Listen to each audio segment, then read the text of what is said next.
Përshëndetje, sot do të nisim një traditë në vazhdimsi të traditës sonë të miniguidave, ku do të vizitojmë institucionet historike dhe do përpiqemi nëpërmjet miniguidave të mësojmë për historinë e vendit tonë. Fatkeqësisht dhe fatmirësisht, historia e vendit tonë ka kaluar në disa ujë dhe ngritje. Sot do të vizitojmë një rezidencë e cila është e njohur si Vila numër 31 dhe është rezidenca e ish diktatorit Enver Hoxha.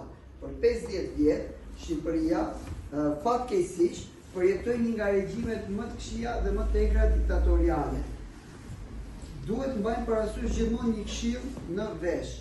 Në qoftë se historia nuk mësohet, nuk lexohet, nuk studiohet dhe nuk shikohet, rrezikon të përsëritet. Dhe ne kemi kaluar në një natë të errët që ka qenë diktatura dhe ne nuk duhet të harrojmë asnjëherë atë natë. Ne do të vizitojmë sot vilën e ish diktatorit Enver Hoxha. Ju do të shihni pjesën muzeale, do të shihni studion e punës, bibliotekën, do të shihni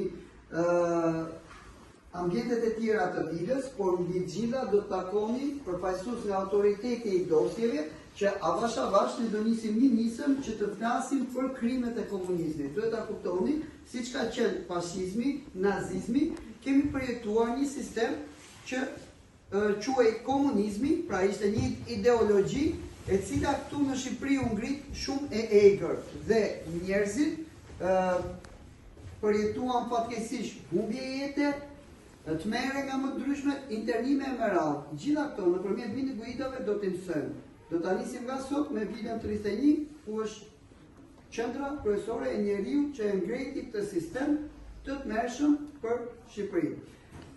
Ne, detyra e një institucioni arsimor është të mësoj dhe të paraqes fakte dhe të paraqes historinë duke e parë dhe duke i dëgjuar të gjitha opinionet dhe gjitha faktet. Nëpërmjet aktiviteteve ekstrakurrikulare, nëpërmjet intervistave që ju keni bërë, e keni kuptuar që ne jemi munduar her pas here. Time Center është një derë e hapur për të gjitha kategoritë, për të gjitha rrymat, për të gjitha opinionet. Secili ka të drejtë të vijë dhe të dëshmojë historinë e tij.